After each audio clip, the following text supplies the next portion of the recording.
एक सवाल पूछता हूँ। तुम्हारी लाइफ में सबसे ज्यादा हर्ट किसने किया? कोई स्ट्रेंजर? कोई एनिमी? कोई ऐसा इंसान जिससे तुम पहले से नफरत करते थे? नहीं ना। सबसे गहरी चोट हमेशा उस इंसान ने दी जिस पर तुमने सबसे ज्यादा भरोसा किया था, जिसे तुमने अपने सीक्रेट्स बताए थे, जिसे तुमने अपनी इनसिक्योरिटीज बताई थी, जिसे तुमने अपने वीकेस्ट मोमेंट्स दिखाए थे। क्योंकि अजनबी लोग तुम्हें दुख दे सकते हैं, लेकिन तुम्हें अंदर से तोड़ने की ताकत सिर्फ उसके पास होती है जो तुम्हें सच में जानता है। और यही चीज़ सबसे डेंजरस है। आज इसी के बारे में बात करते हैं। पहले एक बात समझो, जो इंसान तुम्हें जितना ज़्यादा जानता है, उसे उतना ही अच्छे से पता होता है कि तुम्हें कहाँ चोट लगेगी। सोचो, तुमने किसी को बताया, यार मुझे हमेशा डर लगता है कि मैं लाइफ में सक्सेसफुल नहीं हो पाऊंगा। तुमने ये बात इसलिए बताई क्योंकि तुम्हें लगा सामने वाला तुम्हें समझेगा। लेकिन एक दिन वही इंसान गुस्से में या मजाक में या आर्ग्यूमेंट के दौरान बोल देता है, सच में तुमसे कुछ नहीं होगा। बाकी लोगों के लिए ये बस एक लाइन थी, लेकिन तुम्हारे लिए वो सीधा तुम्हारे सबसे बड़े डर पर अटैक था। और शायद यही वजह है कि कुछ बातें इंसान भूल नहीं पाता, क्योंकि दर्द वर्ड से नहीं आता। दर्द वहां से आता है जहां वो वर्ड्स लगे होते हैं। एक रियल एग्जाम्पल लो। एक लड़का था, वो बाहर से हमेशा कॉन्फिडेंट दिखता था, फ्रेंड्स के बीच फनी, हर जगह एक्टिव। लेकिन अंदर से उसे हमेशा अपनी लुक्स को लेकर इनसिक्योरिटी थी। उसे लगता था कि वो अच्छा नहीं दिखता, इसलिए वो हमेशा जोक्स करके लोगों को हंसाता था ताकि कोई उसकी इनसिक्योरिटी नोटिस ना करे।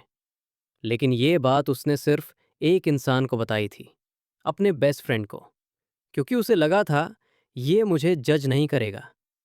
फिर एक दिन दोनों का झगड़ा हुआ। बहुत बड़ी बात भी नहीं थी, लेकिन गुस्से में उसके फ्रेंड ने सबके सामने बोल दिया, तू पहले अपनी शक्ल देख। सब हंसे, लेकिन उस दिन वो नहीं हंसा।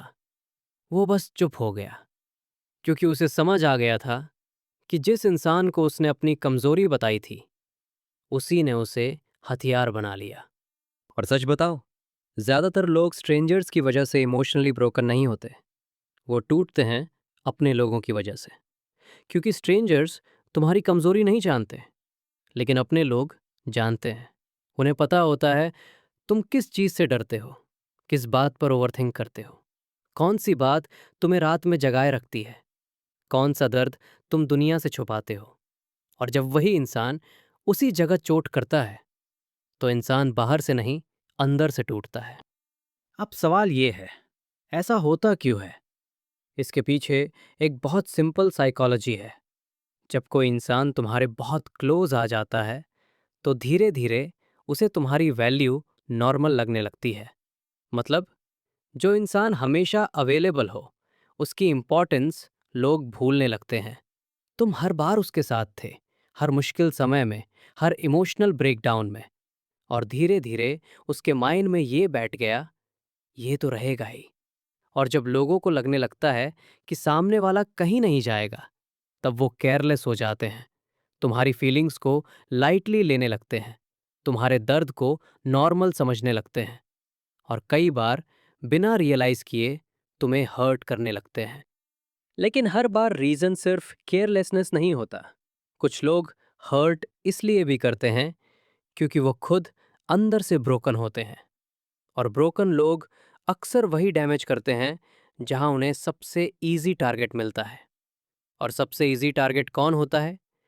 वो इंसान जो उन्हें बिना कंडीशन के प्यार करता है, क्योंकि उन्हें पता होता है ये मुझे छोड़कर नहीं जाएगा। और यही सबसे पेनफुल चीज़ है।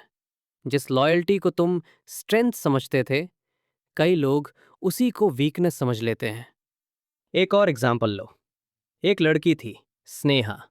स्नेहा मिडिल क्लास फैमिली से थी, लेकिन कॉलेज में हमेशा कॉन्फिडेंट दिखती थी। अच्छे कपड़े पहनती थी, स्माइल करती थी, सबको मोटिवेट करती थी। लेकिन अंदर से उसे हमेशा डर लगता था कि लोग उसकी फाइनेंशियल कंडीशन को जज करेंगे। ये बात उसने सिर्फ अपनी बेस्ट फ्रेंड को बताई थी, क्योंकि उसे लगा था कम से कम ये तो समझेगी। फिर एक दिन दोनों में फाइट हुई, और गुस्से में उसकी फ्रेंड ने ग्रुप में लिख दिया, इतना एटीट्यूड मत दिखा, तेरे घर की हालत सबको पता है। स्नेहा उस दिन रोई नहीं, वो बस साइलेंट हो गई। क्योंकि कुछ दर्द इंसान को रुलाते नहीं, बस अंदर से बदल देते हैं। उस दिन के बाद उसने लोगों पर ट्रस्ट करना कम कर दिया। और शायद तुमने भी नोटिस किया होगा, कुछ लोग अचानक क्वाइट नहीं होते, उन्हें किसी ने क्वाइट बना दिया होता है। किसी ने उनकी वल्नरेबिलिटी का मजाक बनाया होता है, किसी ने उनकी वीकनेस को एक्सपोज किया होता है, और उसके बाद वो डिसाइड कर लेते हैं अब किसी को कुछ नहीं बताना। लेकिन यहाँ एक मिस्टेक होती है। बहुत लोग सोचते हैं सॉल्यूशन ये है कि किसी पर ट्रस्ट ही मत करो। लेकिन सच ये है कि इंसान बिना इमोशनल कनेक्शन के हेल्दी नहीं रह सकता। हर किसी को किसी न किसी सेफ इंसान की ज़रूरत होती है। बस प्रॉब्लम ये है कि लोग जल्दी ट्रस्ट कर लेते हैं, सिर्फ इसलिए क्योंकि सामने वाला स्वीट बोलता है, सिर्फ इसलिए क्योंकि वो अटेंशन देता है, सिर्फ इसलिए क्योंकि वो शुरुआत में अच्छा बिहेव करता है। लेकिन ट्रस्ट वर्ड से नहीं बनता, ट्रस्ट पैटर्न से बनता है। कौन तुम्हारी एब्सेंस में भी तुम्हारी रिस्पेक्ट करता है? कौन गुस्से में भी तुम्हारी कमजोरी यूज नहीं करता? कौन आर्ग्यूमेंट के दौरान भी लिमिट्स क्रॉस नहीं करता? असल कैरेक्टर वहीं दिखता है। और एक बात हमेशा याद रखना, जो इंसान एक बार तुम्हारी कमजोरी को वेपन बना चुका है, वो दोबारा भी बना सकता है। इसलिए कुछ लोगों से लड़ाई मत करो, बस क्वाइटली दूर हो जाओ। क्योंकि हर इंसान एक्सप्लेनेशन डिजर्व नहीं करता, और तुम्हारी मेंटल पीस किसी को समझाने से ज़्यादा इंपॉर्टेंट है। याद रखो, जो इंसान तुम्हें सबसे ज़्यादा जानता है, वो तुम्हारी सबसे बड़ी ताकत भी बन सकता है और सबसे बड़ा खतरा भी। फर्क सिर्फ इतना है, उसने तुम्हारा ट्रस्ट अर्न किया है या सिर्फ तुम्हारा ट्रस्ट यूज किया है। दोनों में बहुत फर्क होता है। अगर ये वीडियो तुम्हें पसंद आई तो लाइक कर देना और सब्सक्राइब ज़रूर करना। फ्यूचर में और भी ऐसी वीडियोस तुम्हें इस चैनल में देखने को मिलेगी। और अगर तुम्हारा कोई दोस्त अभी ट्रस्ट टूटने के दर्द से गुजर रहा है, तो ये वीडियो उसे ज़रूर भेजना। शायद उसे अभी यही सुनने की ज़रूरत है।